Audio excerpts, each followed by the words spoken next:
Ici, la voix de l'Amérique.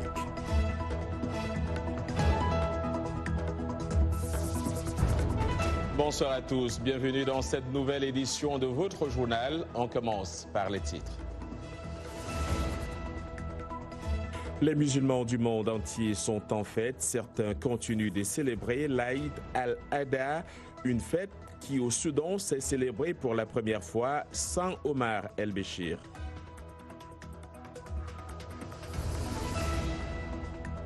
En République démocratique du Congo, la bataille contre le virus Ebola s'intensifie.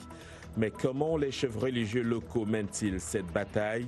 Explication dans ce journal. Le monde n'a jamais compté autant de jeunes qu'aujourd'hui. Près d'1,8 milliard de personnes ont moins de 24 ans. Une jeunesse qui fait face à de nombreux problèmes, notamment en matière d'éducation et d'emploi.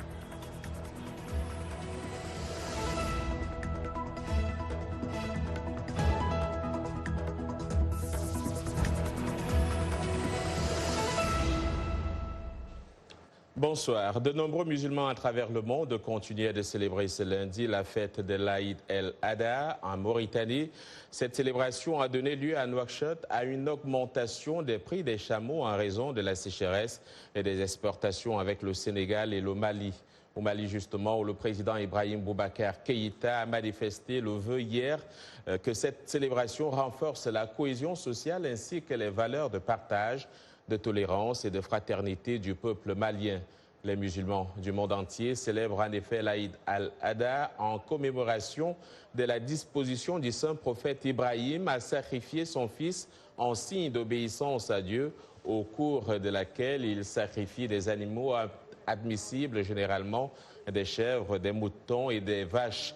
L'Aïd al-Adha est l'une des deux fêtes les plus importantes du calendrier islamique, avec ses prières et le sacrifice rituel des animaux. Par ailleurs, le pèlerinage annuel à la Mecque en Arabie Saoudite se poursuit. Plus de 2 millions de musulmans y prennent part. Les autorités ont mis en garde contre toute tentative de politisation de ce rassemblement religieux sur fond de tensions dans le Golfe. Pour la première fête d'Al-Adha en 30 ans au Soudan, sans le président Omar al-Béchir, destitué sous la pression de la rue, l'ambiance était joviale à Khartoum, même si le menu est resté frugal en raison du marasme économique. Les précisions avec Irénée Herman Ombo. Dans le marché de Khartoum, le prix de mouton qui doit être sacrifié lors de l'Aïd al-Adha selon la tradition a doublé depuis l'année dernière. Le mouvement de contestation inédit déclenché a certes créé une occasion historique pour un pouvoir civil au Soudan, mais durant ces mois, les prix ont fortement grimpé, gâchant un peu la grande fête musulmane. Les prix sont très élevés. L'année dernière, j'ai acheté un mouton à 4 500 livres et maintenant il est de 9 500 livres. De nombreuses familles n'ont pas pu s'acheter un mouton. Dans le quartier de Bori, considéré comme l'un des berceaux de la contestation, un marché pour l'Aïd réputé pour ses bas prix a connu une affluence record. Les échanges entre vendeurs de moutons et acheteurs examinant les bêtes avec attention sont parfois tendus. La situation économique empire, mais c'est normal parce qu'il n'y a pas d'emploi. Et quand vous voulez en savoir pourquoi, les gens vous disent qu'ils n'ont pas de revenus, ce qui affaiblit le pouvoir d'achat. C'est en gros la situation économique. Nous faisons tous des efforts pour atteindre une certaine stabilité, pour être en phase avec le slogan de la révolution. Les commerçants reprochent au gouvernement de leur imposer des taxes d'un niveau jamais vu auparavant. Depuis la dernière dévaluation de la livre soudanaise en octobre, la monnaie a perdu 70% de sa valeur face au dollar sur le marché noir. Et si l'inflation est retombée à moins de 50% après avoir atteint 70% en décembre, il y a surtout un manque de liquidité. Même si l'accord politique est respecté, le pays reste au bord de l'effondrement économique selon des experts. 59e anniversaire de la cession du Tchad à l'indépendance. L'événement a été célébré ce lundi matin en N'Djamena. C'était à travers un défilé militaire en présence du chef de l'État, Idriss Déby Itno, et des diplomates accrédités au Tchad. André Kodmadjinga, correspondant de VOA Afrique, fait le point. C'est pour la première fois Un opposant qui vient de rentrer après 25 ans d'exil à la faveur de l'amnistie générale accordée aux politico-militaires par le président Déby se dit fier de participer à cette messe. Je voudrais dire aux jeunes qui ont tendance à minimiser l'indépendance en disant que l'indépendance nous a amené que des problèmes, de leur dire en un mot que pour notre génération, c'était un miracle, une naissance. Pour le président du parti tchadien du travail, en 59 ans, le Tchad a connu plusieurs soubresauts et des crises politico-militaires. Mais aujourd'hui, dit-il, le pays commence à sortir sa tête hors de l'eau. L'indépendance en Afrique en général et au Tchad en particulier pose beaucoup de problèmes. Nous sommes la poubelle de la technologie européenne, américaine. Et la matière première de l'Afrique est déportée là-bas pour fabriquer des trucs de meilleure qualité et qui coûtent cher. Le secrétaire général de la Confédération libre des travailleurs du Tchad fait une analyse des ingérences tant décriées par les hommes politiques. Pour lui, c'est une question d'intérêt. Moi, je pense que le Tchad est un pays souverain, la France est aussi un pays souverain. Et nous avons des relations avec la France, nous avons des intérêts avec la France. Et vous savez, le Tchad est un pays stratégique dans la sous-région. Aujourd'hui, nous combattons le terrorisme. Donc, si la France a des intérêts avec nous, c'est parce que nous sommes un pays fort. Le défilé a été bouclé par les anciens combattants de l'armée tchadienne. André Kodmadingar pour VOA Afrique, N'Djamena. Cela fait 1 an que l'épidémie d'Ebola a été déclarée dans l'est de la République démocratique du Congo. Depuis lors, environ 2500 cas ont été signalés et plus de 1800 personnes sont décédées. Dans la lutte contre ces virus mortels, les chefs religieux locaux apportent leur soutien à travers les prêches dans les églises et autres institutions religieuses. Le reportage de Oster Malivika, dit ici par Thierry Kaoré. Le docteur Jean-Jacques Mouyombe, coordonnateur de la lutte contre Ebola en République démocratique du Congo, a appelé les chefs religieux du pays à combattre la propagation du virus. C'est très important d'aller à la rencontre des pasteurs et des prêtres dans les églises, car dans notre pays et dans la communauté africaine, le pasteur est très important. La plupart des gens iront voir le pasteur s'ils ont des problèmes ou s'ils sont malades. Les chefs religieux ont été invités à mettre fin à certaines pratiques telles que l'imposition des mains aux malades.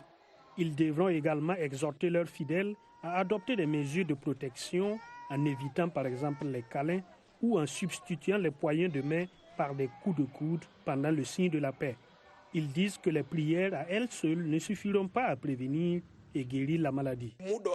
Il est temps que nous nous levions tous pour soutenir la lutte contre Ebola. Si nous travaillons ensemble avec l'aide de nos partenaires, nous pouvons éliminer Ebola en 3 mois ou même 1 mois. De son côté, le ministère de la Santé, en partenariat avec l'Organisation mondiale de la santé, a lancé un programme de vaccination.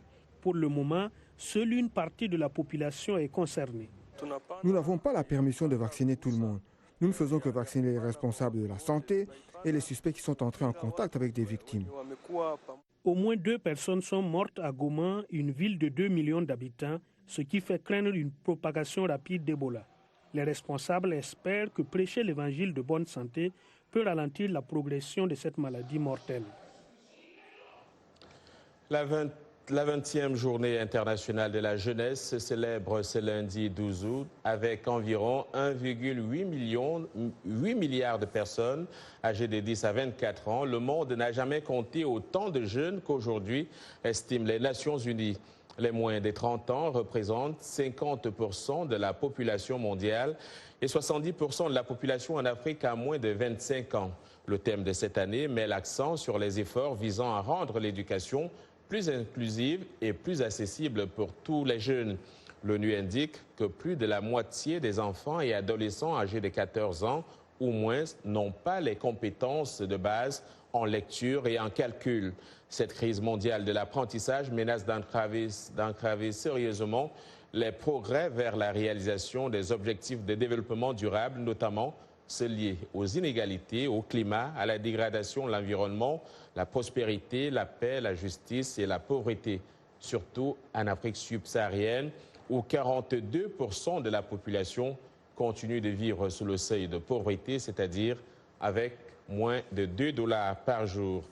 Pour en parler, retrouvons de Dakar Mabingue Ngom. Il est directeur régional du Fonds des Nations Unies pour la population. Bonsoir, monsieur. Bonsoir. On le disait, dans la 20e journée internationale de la jeunesse se célèbre ce lundi. En fait, et l'accent sur les efforts visant à rendre l'éducation plus inclusive et accessible pour tous les jeunes. Cet objectif est-il réalisable? Oui, écoutez, je dirais que cet objectif est réalisable. C'est pourquoi d'ailleurs nous en avons fait une priorité lors de la définition des objectifs de développement durable. Je pense que nous envisageons une prospérité pour tous. Et cette prospérité pour tous passe absolument par une éducation de tous les enfants. Malheureusement, aujourd'hui, nous avons énormément d'enfants qui ne sont pas dans les salles de classe et malheureusement, nous avons également dans plusieurs pays à travers le monde, surtout en Afrique, au sud du Sahara, des écoles qui ferment surtout pour des raisons d'insécurité, pour des raisons de manque de stabilité, pour des raisons de crise. Alors, on a également beaucoup d'étudiants qui sont sortis des salles de classe avec des diplômes, mais qui ne trouvent pas de travail. Comment résoudre l'équation formation-emploi, à votre avis? Moi, je crois qu'il faut, c'est une équation qui est complexe. Ce n'est pas seulement un problème d'adéquation formation-emploi, mais je pense qu'il y a un surplus, il y a une arrivée massive de nouveaux demandeurs d'emploi sur le marché de l'emploi que les pays ne sont pas capables d'absorber. Je pense qu'il faut donc face aux possibilités de création d'emplois dans les différents pays, donc avoir un peu un croît démographique qui suit au moins cette tendance. Mais lorsque le croît démographique l'emporte sur la création d'emplois, naturellement, il y a un stock qui se crée. Et aujourd'hui, en Afrique, au sud du Sahara, il y a plus de 20 millions de demandeurs d'emploi additionnels chaque année. Et malheureusement, il y a bon an, mal an, 3 millions qui trouvent un emploi. Et dans ces 3 millions d'emplois, beaucoup ne sont pas des emplois productifs. Alors, pour terminer, vous parlez de poids démographique. L'augmentation de cette population jeune risque d'entraîner beaucoup d'autres problèmes. Comment éviter le pire? Mais écoutez, d'abord, les problèmes sont déjà là. Dans la région du Sahel, comme dans le bassin du lac Tchad, nous avons aujourd'hui donc cette crise qui dure. C'est effectivement le problème du poids démographique qui crée une demande sociale que les individus, les communautés, les familles, les pays et même les partenaires ne sont pas capables de répondre. Donc je pense qu'il faut faire quelque chose pour la création d'emplois. C'est entendu. Merci Mabingue Ngom. Je rappelle que vous êtes directeur régional du Fonds des Nations Unies pour la population et vous êtes à Dakar. Merci. Ici, aux États-Unis.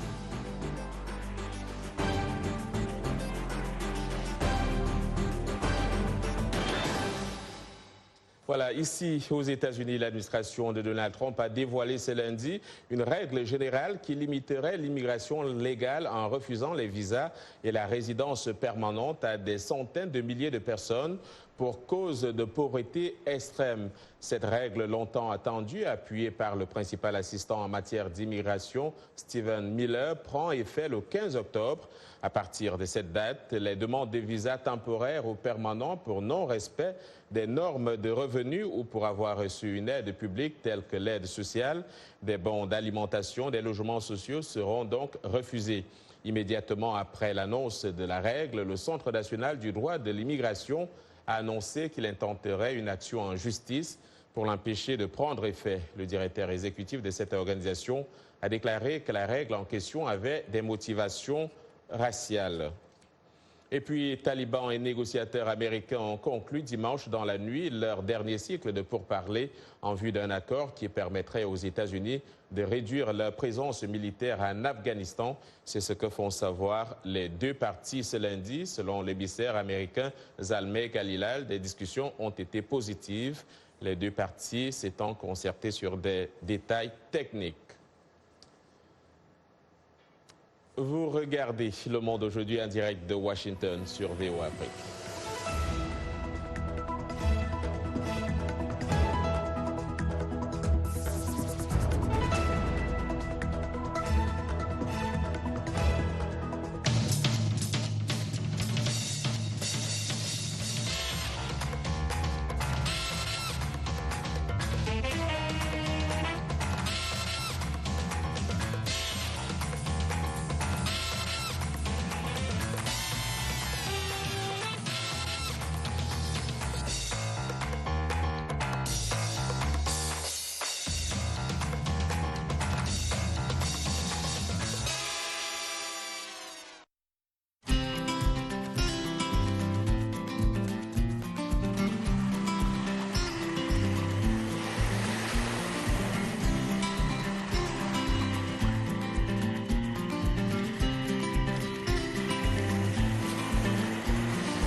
Le Monde aujourd'hui sur VOA Afrique, les titres de cette seconde partie de votre journal. La musique africaine est en deuil. DJ Arafat, désormais coupé du monde.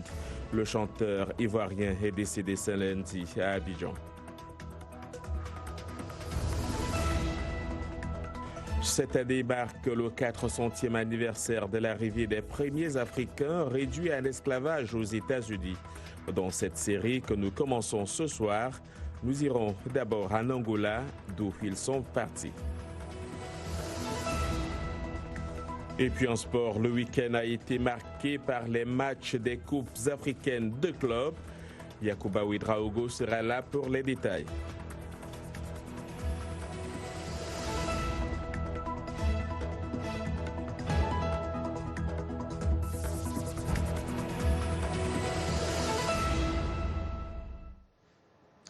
Cette année marque le 400e anniversaire de l'arrivée des premiers Africains réduits en esclavage aux États-Unis. L'arrivée dans la colonie britannique de Virginie en août 1619 d'un navire transportant des Africains en provenance d'Angola a marqué le début de plus de 200 ans d'esclavage en Amérique. Meira de la Salette et Betty Ayoub de la VOA se sont rendus en Angola pour en apprendre davantage sur l'une des origines de la traite transatlantique et son impact persistant sur la région. Le récit est de Blanche Sanou. En 1619, un navire européen a débarqué dans la Virginie coloniale avec une cargaison inattendue, au moins 20 Africains réduits en esclavage, une première en Amérique. Ces captifs originaires de ce que nous connaissons aujourd'hui sous le nom de l'Angola avaient survécu à une traversée dangereuse de l'Atlantique. Les registres de la vente et de l'expédition des Africains apparaissent toujours dans de nombreux documents racontant une histoire d'horreur, de bouleversement et d'exploitation. Des souvenirs qui hantent toujours l'Angola selon plusieurs témoins. Pendant près de 4 siècles, ce pays, ou du moins cette région qui est maintenant connue sous le nom d'Angola, a été fortement impliqué dans ces activités. Et ce pays en a été marqué dans tous les aspects. Le tissu social a été détruit et nous vivons aujourd'hui avec les conséquences de l'esclavage. Des siècles de domination coloniale combinés à l'esclavage ont favorisé des conflits en Afrique, ce qui a aggravé la pauvreté et l'instabilité dans plusieurs pays. La traite négrière a déstabilisé les sociétés africaines. À l'époque de l'esclavage et de la colonisation, les sociétés africaines n'ont pas pu réorganiser leur système politique et la main-d'œuvre. Et parfois, les gens essaient d'oublier cette partie de l'histoire. C'est la raison pour laquelle le Musée national de l'esclavage existe. Cette maisonnette et sa chapelle surplombant la mer sont considérées comme l'un des points de départ du commerce des esclaves de Luanda. Cette belle vue contraste avec les expériences déplorables vécues dans ces lieux. Dans ces bâtiments, les captifs ont été convertis au christianisme avant d'être envoyés pour faire face à leur destin d'esclaves dans le Nouveau Monde. Les personnes détenues en Angola ont été baptisées en groupe et ont reçu des prénoms portugais chrétiens. Par le baptême, l'Église catholique a privé les captifs de leur identité africaine. Dans le passé, l'Église et l'État travaillaient ensemble. Et l'évangélisation ici en Angola a servi à la fois l'Église et la colonisation, bien que ce mélange puisse être déroutant. Le curé nous dit que ces conversions étaient à la fois bonnes et mauvaises.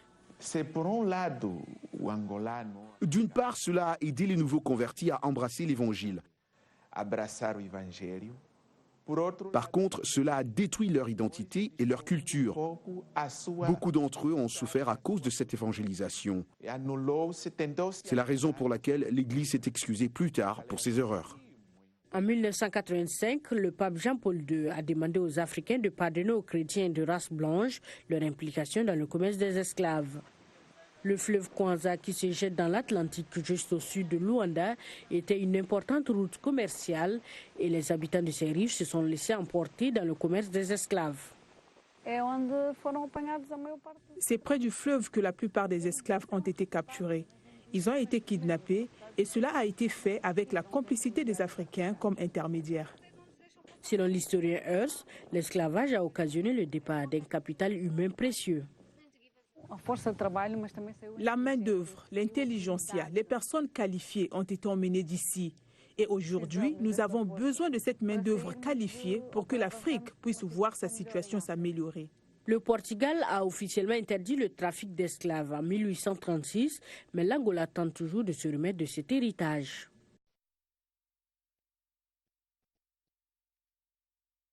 C'est le jour consacré à la revue sportive du week-end. Préparation et présentation, Yacouba Ouedraogo, bonsoir. Bonsoir à tous. Commencer avec les préliminaires des compétitions africaines des clubs sur le continent. En Ligue des Champions, l'AS Vita Club de Kinshasa s'est contenté d'un nul 0-0 piège au Cameroun sur le terrain de l'UMS de Loum. Même score entre les Ivoiriens de SO Armée et les Mauritaniens de FC Nouadhibou. De son côté, Mamelodi Sundowns a chuté 2-1 au Congo sur le terrain de l'AS Otoo. Les Bulls du Bourgou ont été tenus en échec à domicile 1 partout par l'ASCK de Kara du Togo. L'Étoile sportive du Sahel a été battue 2-1 par le Afia de Conakry, l'autre club guinéen.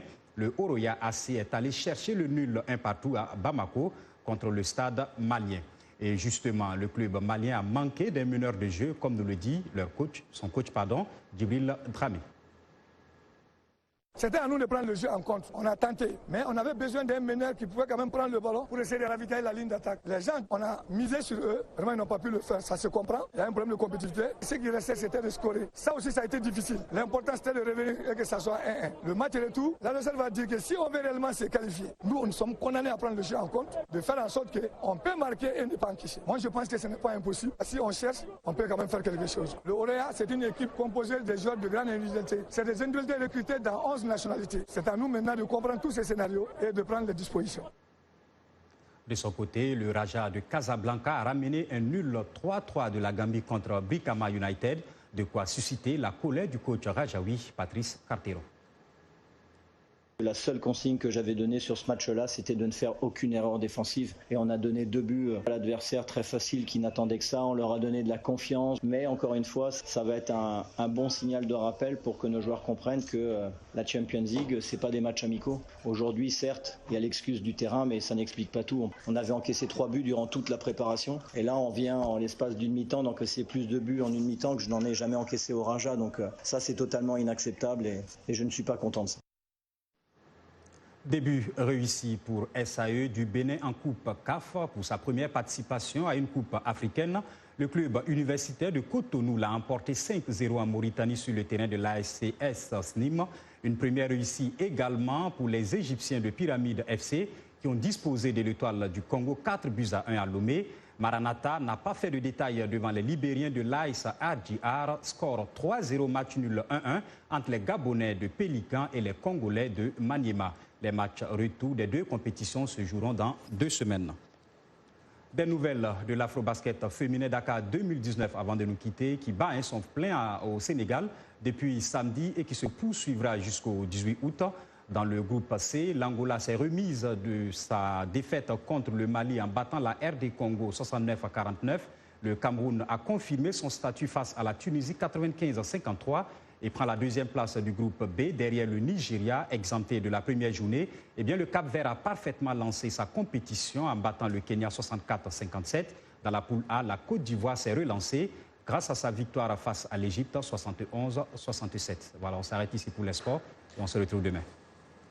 Merci Yacouba Ouedraogo. La musique africaine est en deuil. Le chanteur ivoirien DJ Arafat, star du coupé-décalé, très populaire en Côte d'Ivoire, est mort ce lundi des suites d'un accident de la circulation. Il avait 33 ans. Selon des messages et des photos qui circulent sur les réseaux sociaux, DJ Arafat pilotait une moto lorsqu'il a percuté, autant pour moi, une voiture dans la nuit. Le ministre ivoirien de la Culture, Maurice Kouakou Bandaman, a présenté ses condoléances à la famille et aux mélomanes, indiquant que des dispositions seront prises pour un hommage à l'artiste, selon un communiqué diffusé par la RTI. Pour parler de cette mort de DJ Arafat, accueillons sur ce plateau Roger Mountour. Roger, bonsoir et bienvenue. Merci, John. Il nous a fait danser, il nous fait pleurer aujourd'hui. DJ Arafat, puisqu'il s'agit de lui, vous l'avez reçu dans le cadre de votre émission RM Show.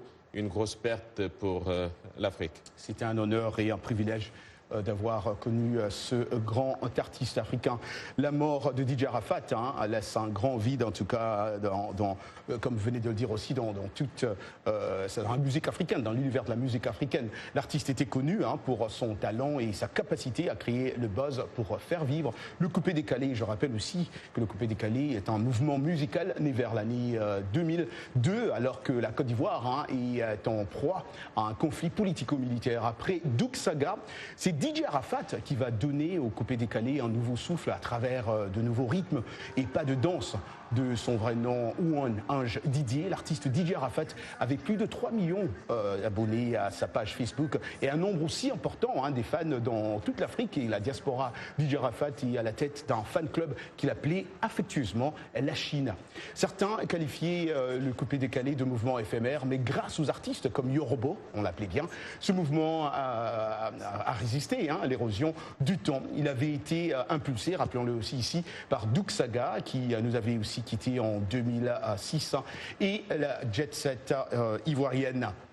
Donc c'est vraiment une perte, et comme vous venez de le dire, mais c'est aussi pour dire que, encore une fois, on était très très privilégiés d'avoir connu cet artiste ici. Alors, mais Roger, on ne va pas tirer sur les morts. Pour autant, il s'est dit que DJ Arafat était quand même un personnage controversé. On le sait tous, John. Il a pendant toute sa carrière défrayé la chronique People. On se rappellera de ces frasques, ayant largement participé à la construction d'une image qu'il incarnait jusqu'à sa mort. Violence conjugale, accident, rivalité, clash sur les réseaux sociaux. La palette était large. Sa mort à 33 ans, on doit quand même le dire, vient mettre un point final à une carrière florissante et contribuera sans aucun doute à créer la légende, John. Merci Roger, on va se quitter avec cette autre musique donc de comment il s'appelle, DJ Arafat. DJ Arafat, Yorobo. Ouais. Dans la vie, un outil c'est celui qui a porté les réalités sur le terrain. J'ai voulu avoir une vie de couple, elle m'a poignardé dans le dos. Aujourd'hui je me consacre entièrement à mon Dieu. Paix à son âme, donc c'est la fin de ce journal. Merci à toute l'équipe qui l'a préparé et à vous de l'avoir suivi. Demain est un autre jour. D'ici là, excellente soirée à toutes et à tous.